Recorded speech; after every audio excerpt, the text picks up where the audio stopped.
Good afternoon. This is Dimitri Lascaris coming to you from Kalamata, Greece on October 24th, 2024. Today, the European Union is in serious trouble.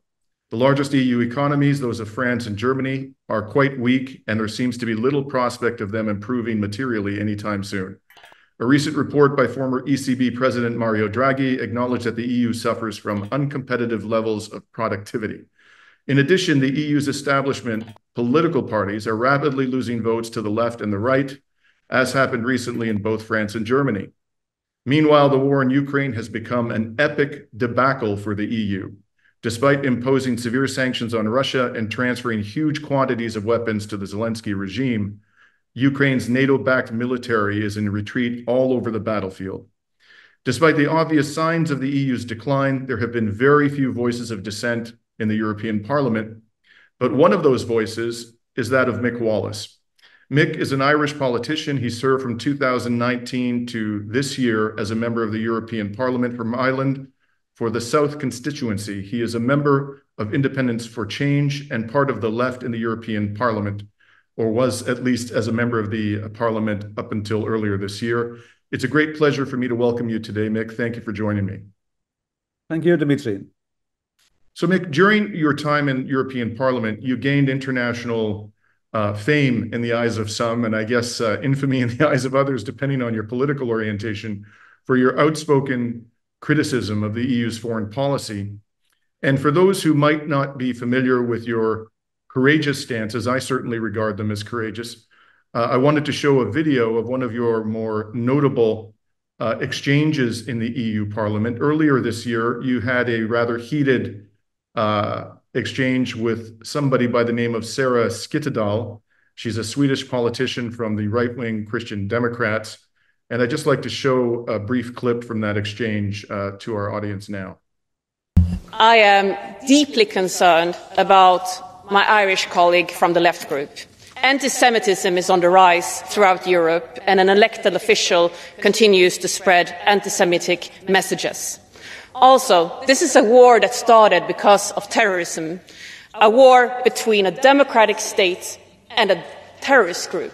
But in your upside-down world, you are calling the democratic state the terrorists, and not even mentioning the atrocities committed by Hamas. This, my dear colleagues, is a clear example of the batshit crazy left that does not belong in any elected chamber, let alone this one.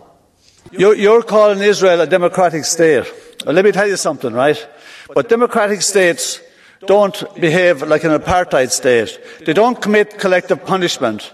They don't bomb hospitals, refugee camps, and people's homes. They don't commit genocide. Israel is not a democratic state. Stop telling that lie. And Jews all over the world are horrified at the Zionist state of Israel at the moment. And the Jews all over the world are gathering against Zionists. So,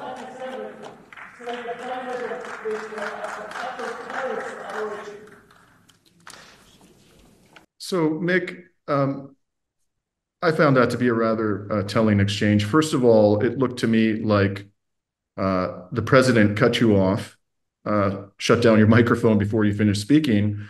And he didn't do that to Skyttedal. In fact, he allowed her to smear you and to refer to the left as batshit crazy, which I would have thought in a parliament is not consistent with the rules of decorum. Could you tell us what happened here and how you sort of view the whole way in which you were treated in that exchange? Listen, there was no surprise to me as to how I was being treated. I had been speaking about the Palestinian issue, and she was allowed to blue card me. And that's allowed. That's part of the rules. So you can press a button and you can challenge someone, and you're allowed to ask them a question. Now, you're supposed to ask a question, not make a statement, but which you did. But you're allowed to ask a question, and then the person at the podium is allowed to answer that question, right? And now, you give each are entitled to a certain amount of time. Now, it's possible I went over the time a little bit, although I'm not so sure. But the president does as he or she sees fit. And that there isn't any left-wing presidents in there, and they're mostly of a right-wing persuasion, and they don't really like to hear what I have to say about a lot of things because I don't agree with them. But listen, the Parliament is probably 95% of a right-wing persuasion anyway, and to say there's 5% of the deputies left-wing, it might even be an exaggeration. There's nothing surprising about if they agree with your narrative, then you're likely to get a little bit more time. If they don't like what you have to say, well, they're very, very strict with the time sometimes.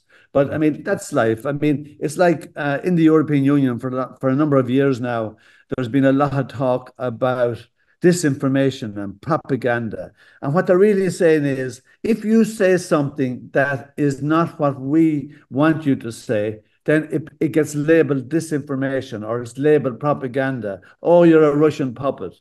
But if you're telling the truth, but it's not a truth that they like to hear, then they call it something else like disinformation or propaganda. So, but just with regard to that clip that was played, I mean, it's a pity that you weren't able to play my initial minute when I was talking about Palestine.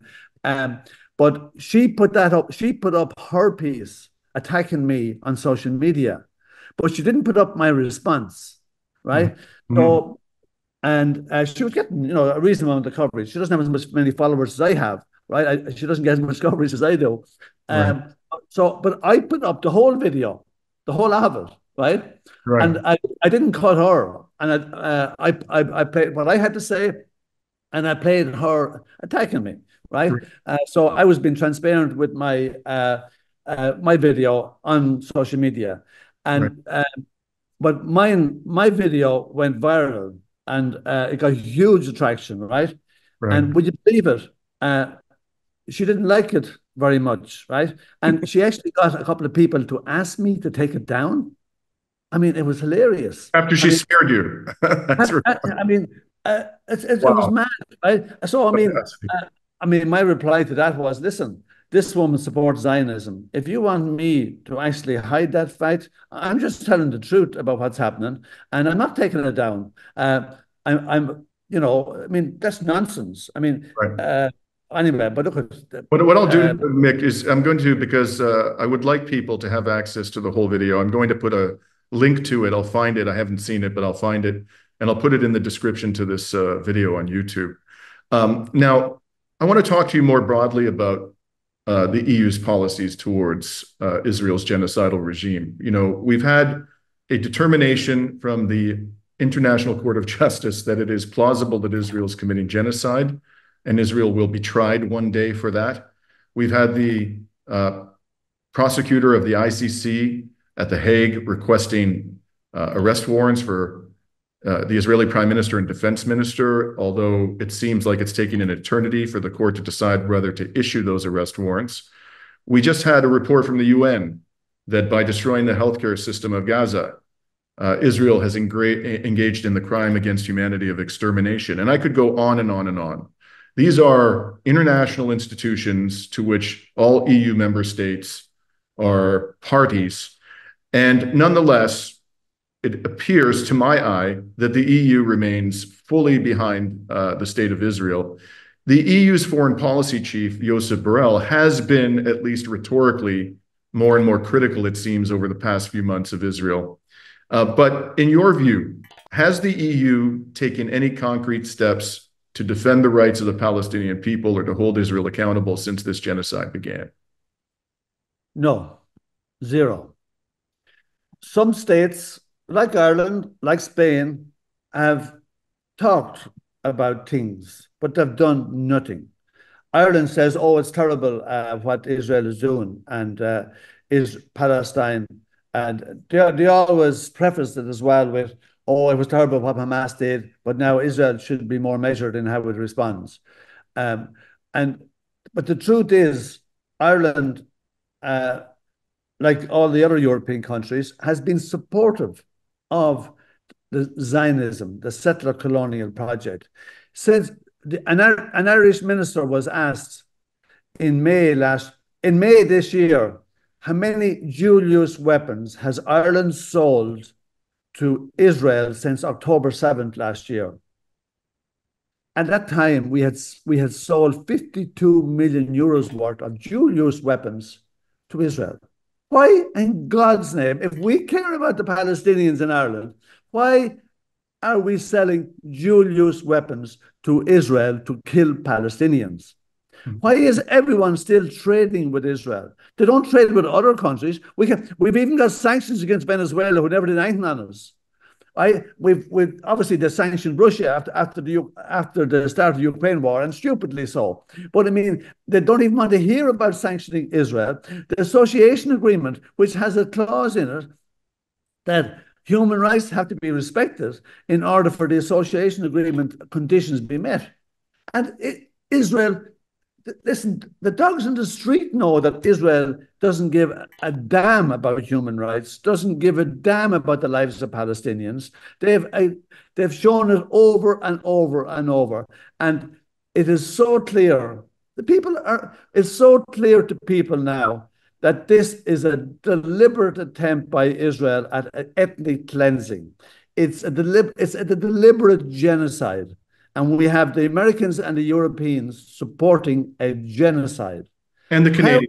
It must be said, the Canadians. I know. I suppose. Listen, there's all the settler colonialists do, right? The old colonial projects. You have the Brits. You have Canada, Australia, New Zealand. I mean, those countries were formed on genocides themselves, right? Not the Brits. But America, Canada, Australia, New Zealand wiped out the indigenous people to form their country. That was good. That's a good few years ago now, and they got away with it. But Israel isn't going to get away with it. We're living in different times, and people are not going to take it anymore. The Palestinians are not going to take it. Some of their neighbors are not going to take it. Obviously, it's unfortunate that not all their neighbors have been supportive. I mean, for the likes of Egypt and Jordan to actually facilitate the defense against the Iranian missiles there a short while ago, helping Israel, I mean, is just terrible. But anyways, I mean, I want to bad things happen. I want to focus on the Irish government. What we just said was news to me. I didn't know that the Irish government had allowed 52 million euros worth of dual-use weapons to be. I find that astonishing. You know, the perception in the Palestinian solidarity movement, as I'm sure you know, Mick, around the world, is that the Irish people as a whole are extremely sympathetic, admirably sympathetic to the Palestinian people. Do you believe that that is, in fact, the majority position of the Irish people, that they want to see Israel held accountable? And if that's the case, how do you explain that the government is behaving in this way? You're right. The Irish people are very strongly in favor of the Palestinian cause. They are very supportive of the Palestinian cause. We were ruled for 800 years by the Brits, and we know what it's like to be occupied. And there's always been a lot of support for the Palestinians in Ireland. But the people and the government in Ireland are two different entities, the same as the politicians in the European Union and the people across Europe are also different entities, and they're on a different page. And right now, the politicians of Europe are in the pocket of US empire. There's very few politicians at a serious level in Europe in power who are not pawns of US empire, and that's a big problem. And it's a huge problem for Europe in so many ways. So yes, the Irish people are supportive of the Palestinians. The Irish government are not, but they get away with it a bit because the mainstream media help them, and they say the right thing, but they do nothing. And that was actually pointed out by Francesca Albanese not so long ago. She actually criticized the Irish government for being all talk and no action. If you are actually sympathetic to the Palestinians, well, do something about it. And they're doing nothing, only talking. Talk doesn't stop a genocide. We've done nothing to stop the genocide, the same as everybody else in Europe has done at the political level, have done nothing to stop the genocide. I mean, how in God's name are any of these people ever going to have the right to talk about humanitarian law, about human rights, anywhere else again? All anyone has to say to them, but you supported the genocide in Gaza. What are you on about? The EU was forever telling us that, oh, it really cared about women. Oh, God, we really care about women. Oh, the situation in Iran is terrible. Women don't, they have to wear the veil sometimes. They're not treated properly. Oh, Iran is a terrible regime. We must sanction Iran because they don't treat women properly, right? There's tens of thousands of women being killed in Palestine, and they don't give a damn about them because we don't actually give a damn about people elsewhere unless it suits our geopolitical agenda. Right. And this brings me to the question of Ukraine.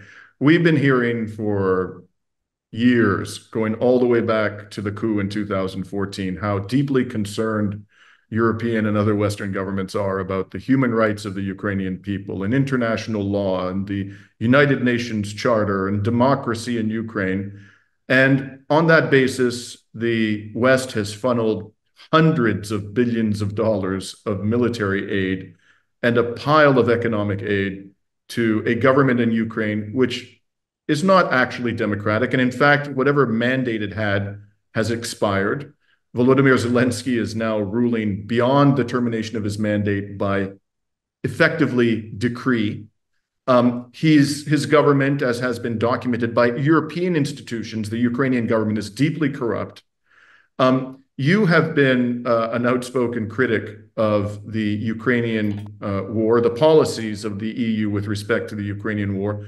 What is your view, Mick, about why that war began? How did it come about? What role, if any, did the West play in the provocation of that war? And what price is Europe paying for it? Well, listen, for a long time, it was well established, especially after 1991, the dissolution of the Soviet Union. It was accepted by anyone of sane mind in the political circles that if there was peace to be had in that region, Ukraine, with its huge border with Russia, would have to be neutral. And also, if we were going to have peace in Eastern Europe and West Asia, it was very important that there wouldn't be NATO expansion eastwards. Sadly, that's not how it worked out. And the NATO expansion was actually rapid enough. And even before, let's say, Bucharest in 2008, when the Americans said openly for the first time, oh, we must get Ukraine into NATO. Before that even, you had a whole lot of members of Eastern European countries brought into the European Union very rapidly. And there was two reasons they were brought in. There was a big tranche of them in 2004. And the reason they were being brought in, two reasons. First of all, it wasn't that we cared about them and that we wanted to improve their living conditions. We wanted their cheap labor, first of all, for Western Europe. Secondly, we wanted to get them into NATO because NATO was expanding eastwards. And everyone that knows anything about politics and history knew that NATO expanding eastwards towards Russia's border was not an action for peace. This was aggressive and would end badly. Now, listen, I'm not a fan of any government. And I'm not a fan of the Russian government. I'm not a fan of any of the European governments. I still see a government that I really like, right? But I mean, the truth of the matter is, Putin, who is not a left-wing, I have a left-wing political perspective on life as to how society should be organized. Putin doesn't, right? Putin was actually very keen to get into NATO.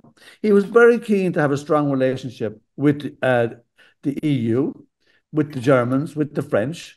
He wanted that relationship. And he didn't want war with any of them, right? He's a neoliberal right-wing politician, much like most of the Europeans are. And he wanted to get on with them.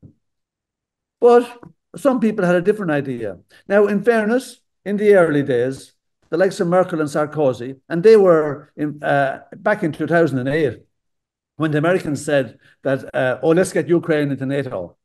So Merkel and Sarkozy said, I mean, and the two of them, they're both neoliberal right-wing as well, but they said, oh, that's not a good idea.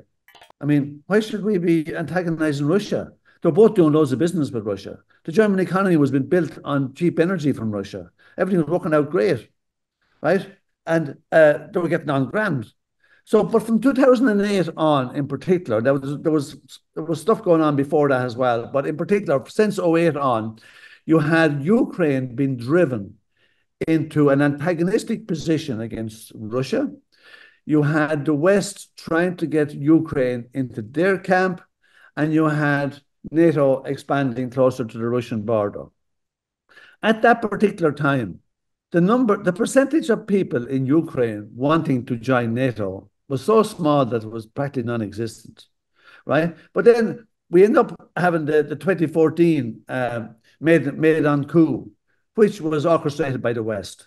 I mean, we had Victoria Nuland boasting about the Americans having spent $5 billion bringing this about and giving out about the fact that the Europeans weren't paying their way. They boasted about orchestrating regime change in Ukraine. She chose the next prime minister. She actually selected the man who would replace Yanukovych as prime minister. Yeah. And I mean, how shocking is it that the mainstream media actually don't really talk about that? I mean, it so exposes them that mainstream media in Europe today is bought and sold, right? They're owned by the Americans, and the Americans actually boast. The National Endowment for Democracy boasts about spending $300 million a year on independent media in Europe. Well, what it is buying media. That's what it's doing. And mainstream media in Ireland and all across Europe is no longer independent, and that's a huge problem. But anyways, we had a situation then. I mean, NATO then, Stoltenberg, I mean, he told us that NATO were helping to train Ukrainian soldiers in 2015, and they were helping to solidify their army. Now, and eventually, we had the build-up. We had Russia looking for a commitment that Ukraine wouldn't go into NATO. They wanted the NATO eastward expansion stopped in the interest of their own peace and security. And Stoltenberg, in front of us at committee, he boasted at our committee that they had been in discussions with the Russians, but he says the Russians, they wanted Ukraine not to go into NATO, they wanted them to be neutral, but they wanted the NATO to stop the eastern expansion. And he laughed and he said, but we didn't agree to that. It was the Russian condition for not moving into Ukraine. Now, listen, Russia invaded Ukraine. That's a breach of the UN Charter. And it was wrong to invade another sovereign country. But I understand why they did it. I'm not saying they were right to do it. And I think that if Putin had been stronger, he was probably under a lot of pressure from certain wings in his own country.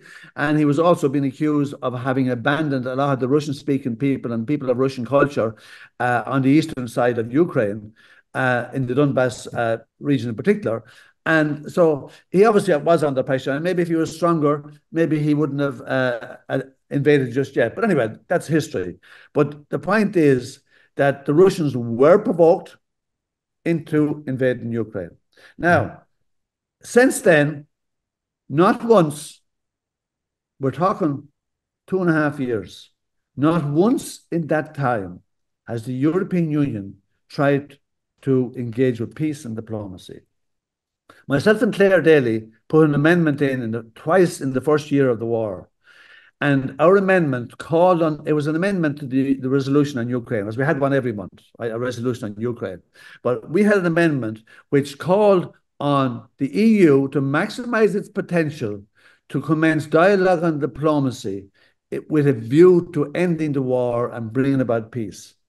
Do you know that over 80% of the politicians in the European Parliament voted against that each time? They voted for the war to continue. They didn't want it to stop because the Americans and NATO didn't want it to stop. They didn't give a damn about the fact there was hundreds of thousands of working class Ukrainians being thrown into a meat grinder for no good reason. They didn't give a damn about them. Oh, we care about Ukraine. Oh, do we now? Well, if we cared about Ukraine, we'd try and establish peace there. But we didn't. Now, linking back to the Israeli thing, just the same as way more, over 80% of European politicians have supported the Zionist project. Likewise, while we had 80% of the politicians in the European Parliament voting against peace against the war ending, and most of the others abstained. There was only a handful of us actually, only a few of us actually voted against it, right? Voted for the motion, sorry. But I mean, at that particular time, so we had over 8% of the politicians wanting the war to continue and not peace. At that same time, there was a huge survey carried out by an EU institution, only 6 months into the war, less, 5 months into the war. The European Council for Foreign Relations carried out a huge survey in June 2022. And at that time, over 70% of the people of Europe wanted the war to stop. There was a question in the survey: do you think that we should continue to punish Russia, or should we work towards peace? Over 70% said they wanted to work towards peace rather than continue to punish Russia. And within another 3 months, that had become 80%. So you had over 80% of the people of Europe in the first year of the war wanting peace. And yet over 80% of the politicians wanting the war to continue. What does that tell you? Well, the politicians actually don't represent the people very well. Now, you might ask yourself, well, then how did they get the jobs? Well, I mean, power and money and influence and control and mainstream media's influence on how the elections end up. We haven't got time to talk about all that. Yeah. But I mean, obviously, the people and the politicians are in a different place. The people don't want war. The people like peace. Instead, we've had our politicians in the European Union promoting this war. We've been throwing billions at it. And we actually played a role in preventing it from stopping as early as April 2022, that time that Boris Johnson flew to Kiev on behalf of NATO to make sure that Ukraine didn't do a deal with Russia, because there was talks taking place at the time in Istanbul.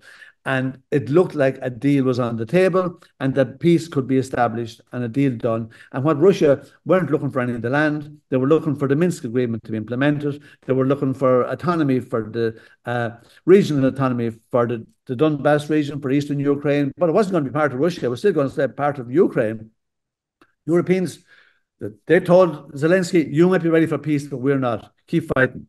Mm-hmm. And one of the main reasons that the Europeans have kept supporting this stupid war is because of American influence and the fact that we have become a puppet of US empire. Now, secondly, the Americans obviously, it's with them grand. There was no American soldiers dying in Ukraine. The Americans like war anyway because the military-industrial complex is their favorite business, and war is a business for the Americans. But for the Europeans to cut off their nose just to suit the Americans is crazy. We have a situation now where the German economy is receding and where the Russian economy is rising. The Russian economy is the largest economy in Europe for the first time in my lifetime. We have been making decisions. We introduced sanctions against Russia that hurt us more than it hurt the Russians. How mad is that? Mm-hmm. We stopped getting cheap gas from Russia. And what do we do instead? We do deals for filthy LNG from America, frack gas, which is an environmental disaster, carried now 5,000 kilometers across the Atlantic, with methane emissions being given out along the way, mm-hmm. right? And not only that, but a situation developed where the American companies, like for example, an American company trying to make a Mercedes car, because there's cars made in America that are also made in Europe, obviously, right? German company, obviously, right? But a company trying to make the same car in Europe as against a company making the same car in America, the German company was paying 4 times more for the LNG than the American company. Well, happy days for the Americans, but sad days for the Europeans. We have actually undermined our own economy at great expense to ourselves and just to please the Americans. We've also had a huge impact on the living conditions of the European citizens. We've seen huge increase in fuel prices. Cost of food has been dramatic across Europe since the war started. So we've driven up the price of food, we've driven up the price of energy, all for what? Pure madness. Mm-hmm. We should not have a war on the European mainland, and we have promoted it, and we are still fueling it. We are still spending billions, making sure it doesn't stop.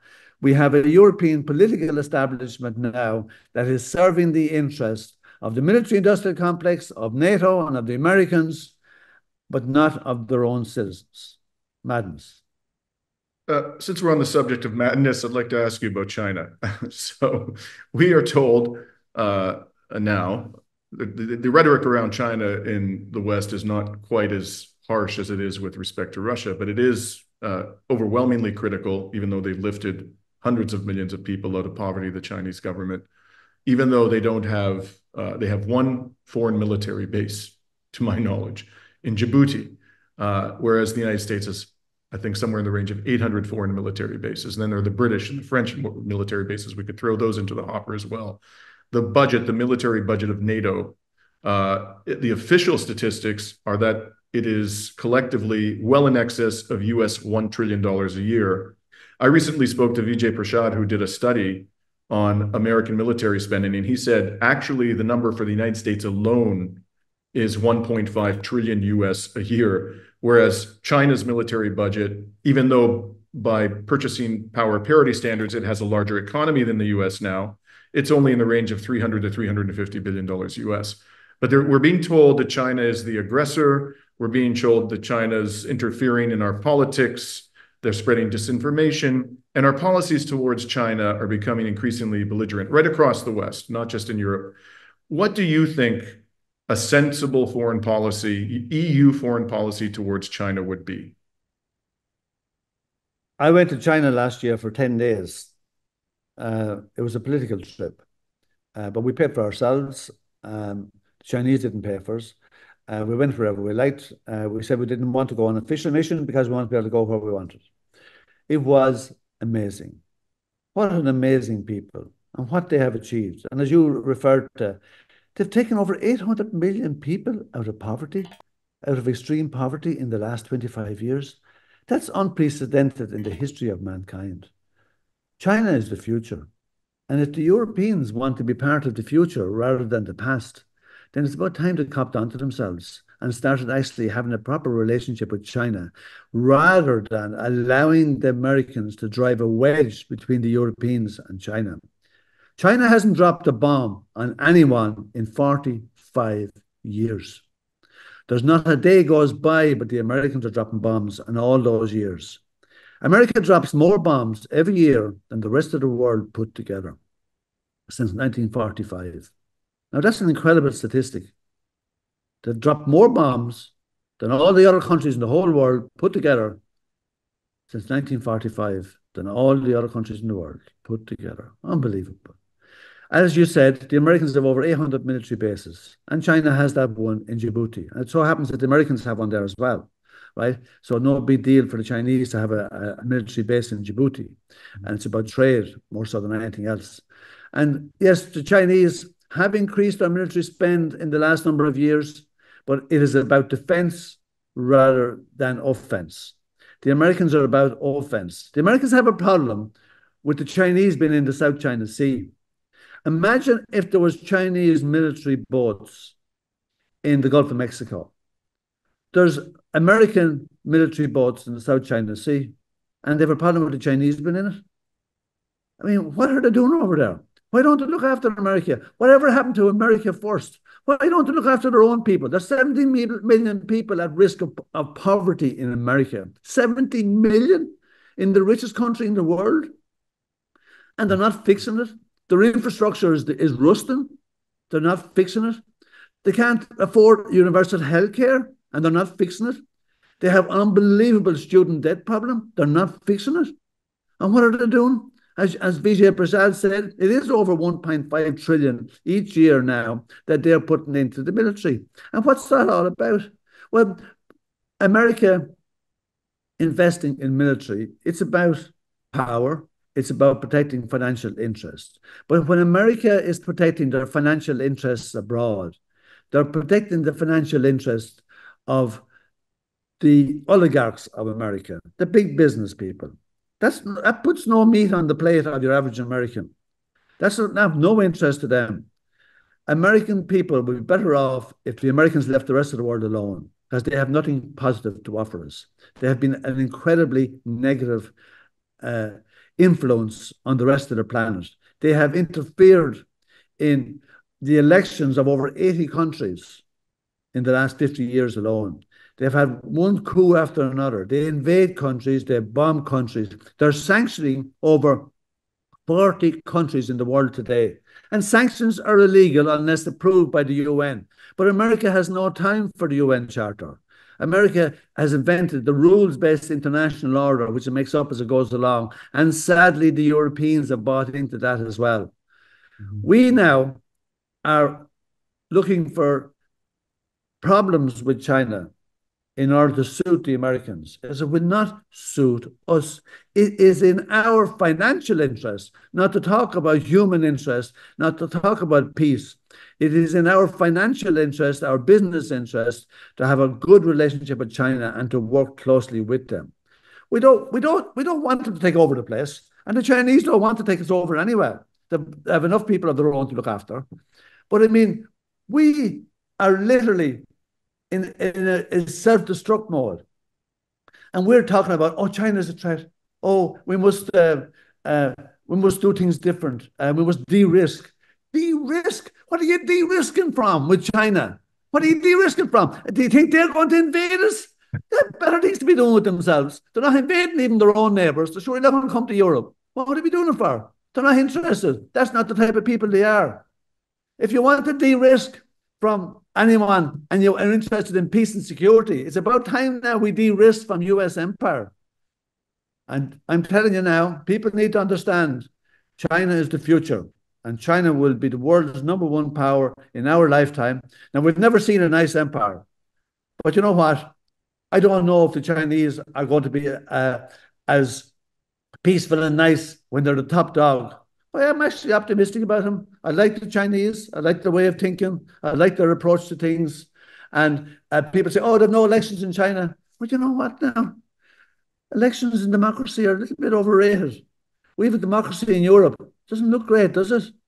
We're supporting a genocide in Gaza. Is that what European values and democracy are about?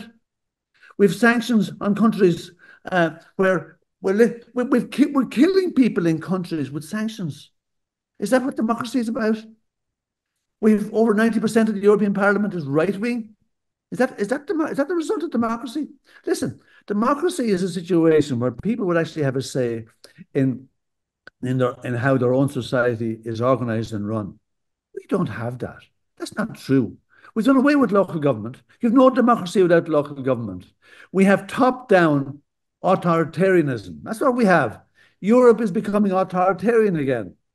And democracy is seriously overrated. The Chinese don't have elections like we have in Europe. They don't seem to be any the worse for it. And they've lifted 800 million people out of extreme poverty in 25 years. I'd take that. So I'd like to talk to you about the recent past and the future in your own political career, Mick. I know you don't have much time, so this will be my last question to you. I was very saddened, as I know many people who watch my program were, when you and Clare Daly lost your re-election bid this year for the European Parliament. Not that, you and those of your honorable ilk were going to constitute a majority in the European Parliament, but just having your voices there was so refreshing. It was so essential that there be somebody speaking up and acknowledging the facts that are staring us in the face. And now I don't know who's going to pick up your mantle. I don't know who's going to pick up Clare Daly's mantle.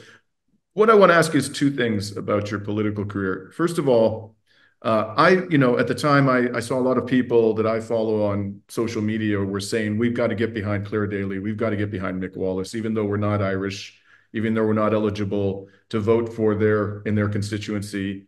I imagined, as that whole discussion was taking place on social media, that some very powerful forces were marshaling to defeat you and to defeat Clare Daly, because you're saying things that they desperately don't want to be said in the halls of power. So my first question is, did you, and to the extent you can comment on Clare's campaign, did you see evidence of, I'm going to call it foreign interference in your re-election bid? And if so, what did that look like? That's my first question. And my second question is, after that unpleasant experience of being surrounded by those crackpots and kooks in the European Parliament for all those years. Would you one day think about seeking election back to the European Parliament, or have you had enough? Well, okay, first of all, for us to say, oh, there was political interference from foreign agents or assets, and that's why we didn't win it, we wouldn't say that. But was there any nice articles written about us in the last few years in the Irish media? No, there wasn't. Was there any critical? Absolutely.